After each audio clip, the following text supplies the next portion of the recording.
This is Tales and Whispers, where every story is felt, not just heard. Welcome!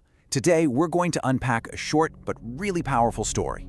It's all about a father, his son, and a train ride that tells us something profound about love, independence, and that invisible safety net that gives us the courage to face the world. Okay, so let's jump right in. The whole story gets started with this one simple but super significant question from a little boy. He feels like he's ready to take a trip he knows well, but in a totally new way, all by himself. This is basically him asking for his wings. And that question? Well, that kicks off our first act here. A kid's universal search for independence. It's that moment we all go through, you know? When we want to prove to the world, and maybe to ourselves, that we're ready for the next big step. So, after talking it over, his parents make a big decision.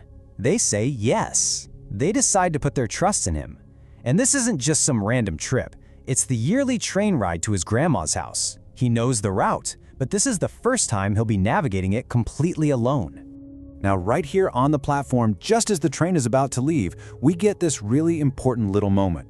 His dad leans in and quietly slips something into his son's pocket.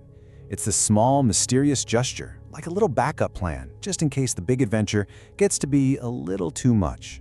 So, as you can probably guess, that initial excitement of being free and independent, well, it doesn't last forever. The reality of being alone starts to sink in, and the whole vibe of this solo trip begins to change. At first, everything's great. He feels like a real grown-up traveler, watching the world go by, just soaking in that feeling of freedom. This is exactly what he wanted. But, you know, a train car is kind of a little version of the big wide world. And without his parents there, that world starts to feel a little too big. And all those interesting faces in the crowd, they start to just become strangers. Every unfamiliar look seems to make him feel even more alone, really highlighting that he's on his own.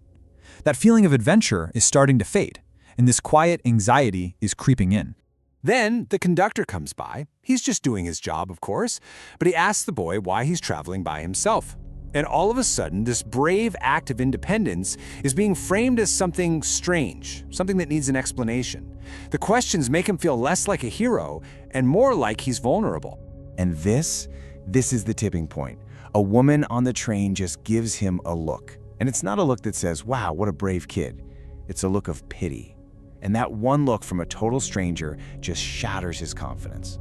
It just goes to show you how someone else's perception can completely change how you feel inside, making him feel small and totally out of place. And boom, just like that, his whole world just shrinks. That little feeling of unease explodes into real, honest-to-goodness fear. He's completely overwhelmed, sinking into his seat, trying to be invisible as the weight of it all just crashes down on him and his eyes start to fill with tears. But right then, in that moment of total distress, he remembers something. He remembers his dad's whisper back on the platform, and the secret gifts he was given for a moment exactly like this one. So, with a trembling hand, he reaches into his pocket, searching for that one piece of paper, that one little piece of comfort. I mean, what could his dad have possibly given him that could fix all of this? And the note, wow. The power is in its incredible simplicity. It's not a map, it's not money, it's not a list of instructions. It's a revelation. A single sentence that completely changes his reality in an instant, because he was never really alone at all. So the main point here isn't just about the boy feeling better all of a sudden. It's about what this amazing gesture represents on a much, much deeper level. This is where we get to the real heart of the story. This is where we see that central metaphor, the last carriage, really come to life. It's this beautiful idea of an invisible support system. It's kind of a paradox, right? We all need the freedom to face challenges on our own, but the courage to actually do it often comes from knowing, deep down, that we're not completely alone. It's the perfect balance between letting go and always being there. This story basically gives us a 3-step guide for this kind of incredible support. First, you have to trust and empower people. Let them fly. Second, provide that invisible support. Be there in the last carriage. And third, be that source of security, making sure they know that if they really need you, you're right there.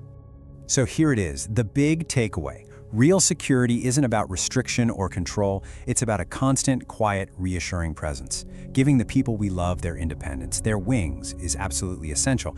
But it's knowing that we're in their last carriage that gives them the actual courage to take that leap. And as we wrap this up, I want to leave you with this question to think about. Who are the people in your life that are in your last carriage, giving you that quiet, unwavering support? And, maybe just as importantly, who are you the last carriage for?